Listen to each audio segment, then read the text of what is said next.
powerful, dynamic group from Bicol region, of course, Siglo.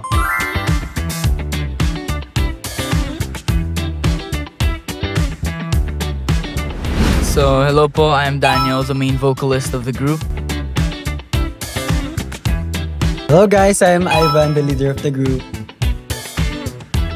Hello guys, I'm Dane, sub-vocalist and lead rapper of the group.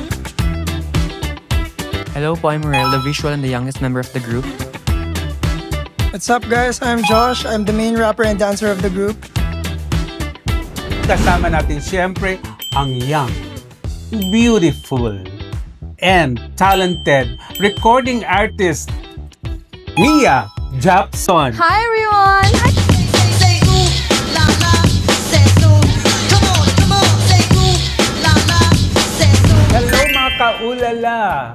This is Ulala Obet, dito pa rin sa special ng ating episode ng Ulala Stats dahil kasama natin dito ang mga bagong hahangaan ng mundo pagdating sa musika. Powerful, dynamic group from Bicol region, of course, Siglo.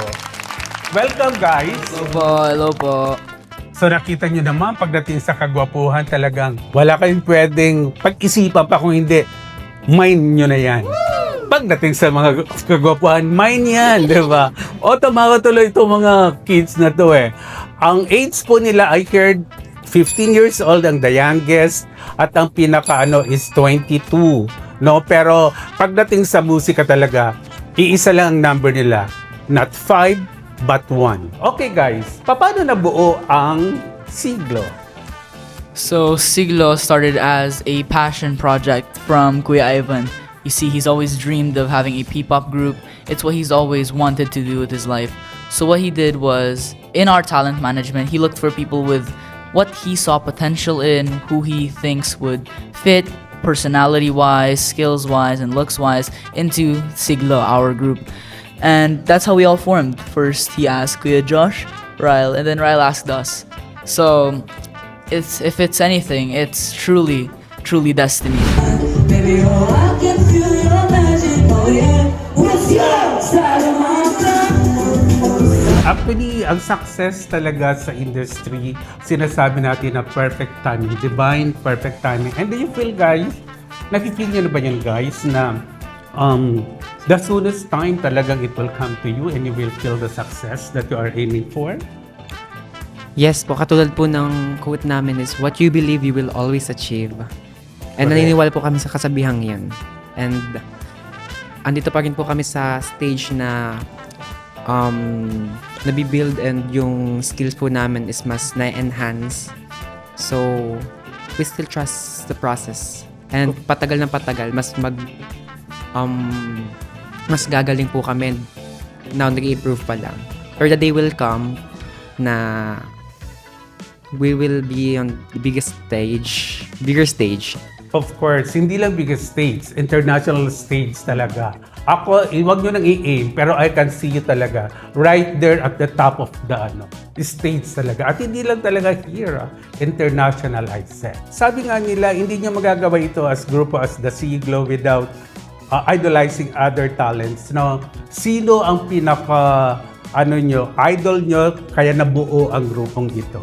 Pinaka-idol po namin is SB19 po talaga. Oh. Like yung passion nila sa pagsayaw po and yung pag-storytelling po nila ng kada kanta nila. Ibang-iba po talaga sila, kaya po kami, like na-push po kami sa the best version. Like hindi pa naman po ko the best, pero we're going to the best version of Yes, us. of course. I'm expecting that talaga. Talagang doon talaga kayo papunta, guys. And I can feel it right now. Eto, guys. Siyempre, kilala nyo na ang isa't isa, di ba? And I'm just also curious kung ano talaga ang sino ang pinakalaging late sa grupo? Magturuan na, ha? Ay, ito. Laging Katabi ko? 1, 2, 3, go. Kasi po, taga Naga po kasi Joseph po. Doon po siya nag-work. Sige. Opo, pag meron pong, nag-study po. Kaya po doon, kapag po may rehearsals po kami, Ayun po, medyo na-late po siya kasi from Naga po siya. 2 hours pang biyahe papunta po sa Daet. Oh, 1, 2, 3. Sino ang kuya?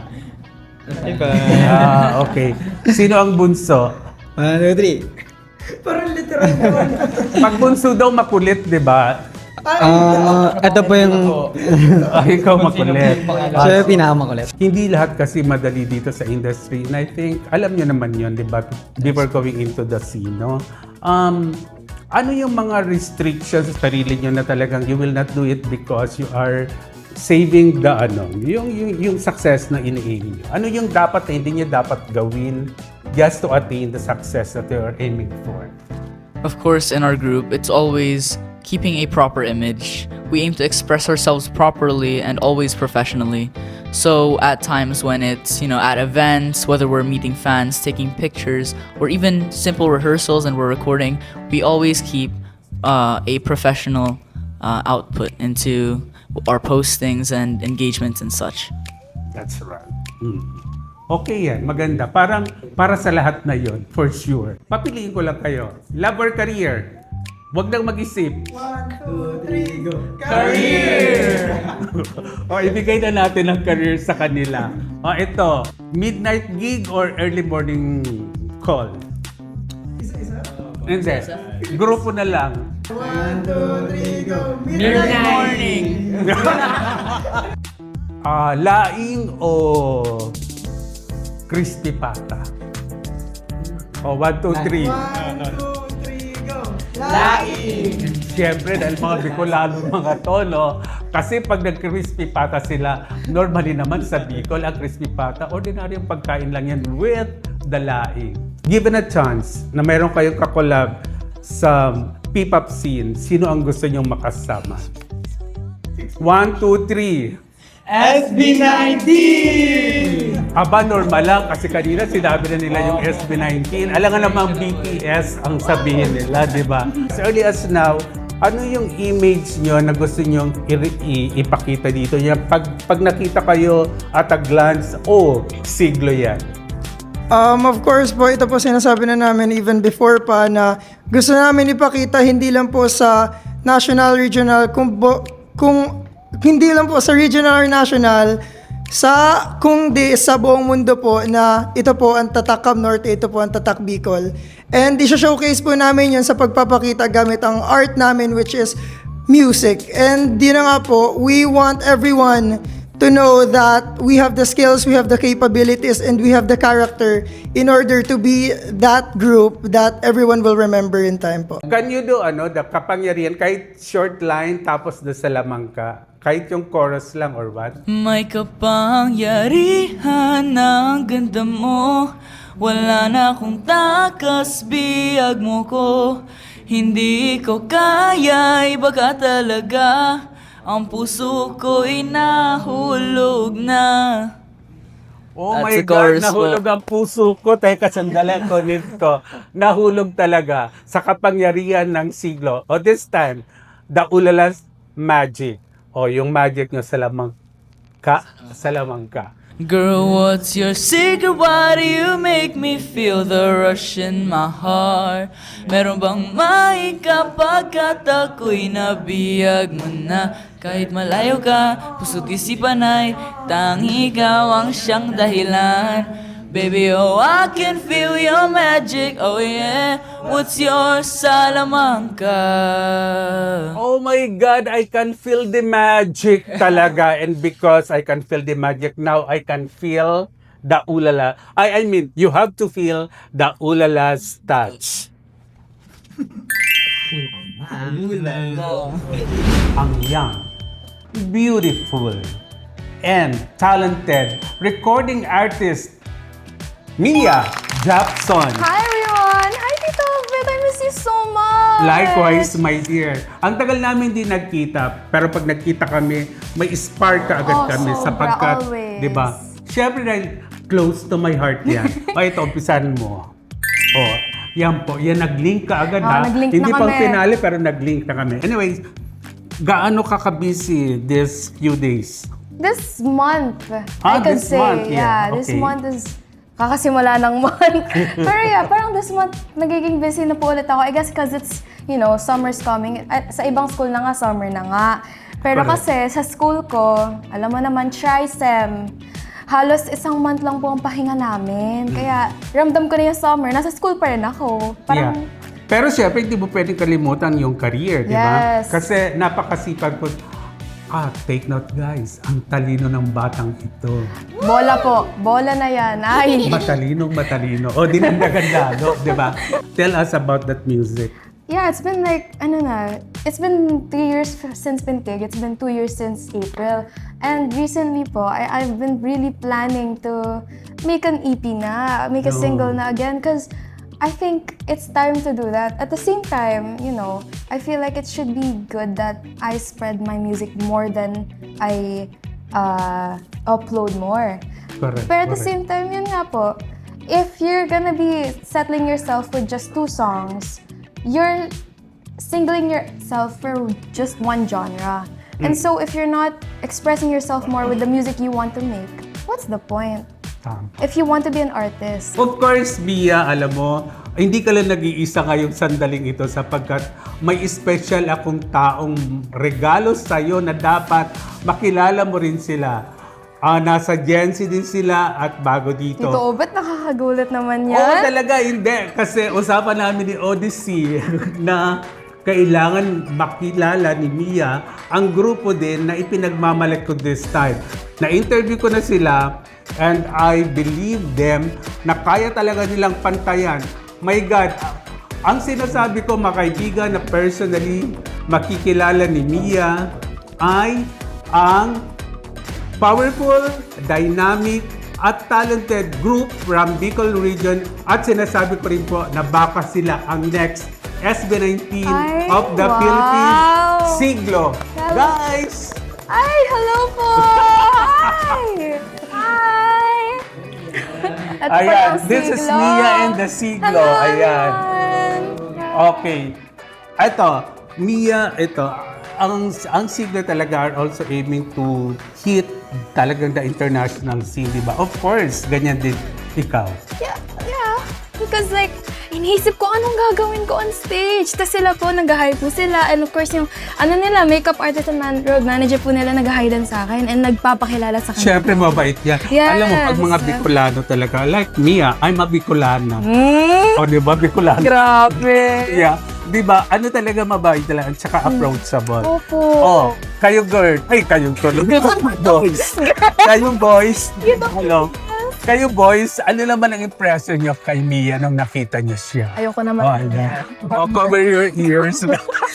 Super cheerful po talaga niya. Ang friendly po niya. Nung galing po niya kausapin because naramdaman niya po na kind po talaga siya. Wow. Bola.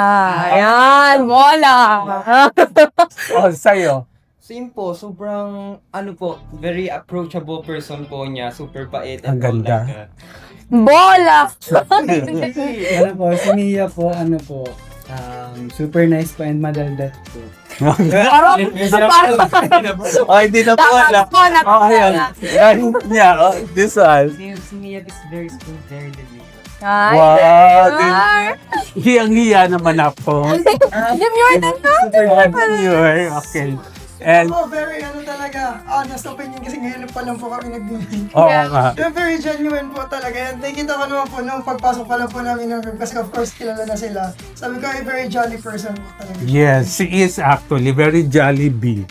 Jollibee! Jolly lang. Very jolly. Anyways, alam mo sometimes, di ba, ang pinakamasarap sa mundo, Mia, yung idea, o aside from the food, yung idea natin, di ba, yung mga collaborations of ideas, no? You know, I want to challenge you because you're a songwriter and these guys are also, gusto ko sanang humingi sa'yo ng 5 minutes break and for you guys to do a hit song talaga na ngayon nyo lang ginawa, di ba? Okay. Hit song na agad, Okay. na yung gagawin, then gusto ko may steps yun, may dance steps, and ganyan-ganyan. 5 minutes? Oh, Challenge? of course, 5 minutes. Yung iba nga dyan, 1 minute eh. O, di ba? Sino yon? Sige. Ako yun. Sige, wag na pa. Wag na pa. Pero hindi ko yung gagawin kasi 1 minute and an hour yun. Di ba? So, ito nga po, sinasabi natin later on, makikita natin yung challenge natin sa grupo. 5 minutes. But this time, sinasabi ko po sa inyo mga kaibigan na dito sa Ulala Stats, andyan na ang saya, andyan na ang kwentong totoo, yung hindi filter, na talagang real, di ba, na nakikita nyo at saka ang mga sagot nila. So, kaya happy talaga ako. Kaya sabi ko, kung may issue man, paghawak mo ang truth, no worries. Ay, Ulala kala ko- Stats will set you free. O, diba? O, ayan. Umusok na po kami sa dami. Again, thank you so much, guys. Kapag nag-enjoy po kayo dito sa episode namin, LSS, like, share, and subscribe. Thank you. I get to know you, don't. O ayan, tingnan nyo naman, narinig nyo at nakita nyo sapagkat ito po, ginagawa talaga nila yung assignment nila na within 5 minutes, makakabuo sila. Nakabuo na po sila ng at panunuorin po natin. Dito lang yan sa Ulala Stats Gen Z episode. Yan po. So mga kaibigan, panoorin po natin yung ating challenge sa kanila. Ang outcome ng after 5 minutes, ito na po, si Mia with the secret.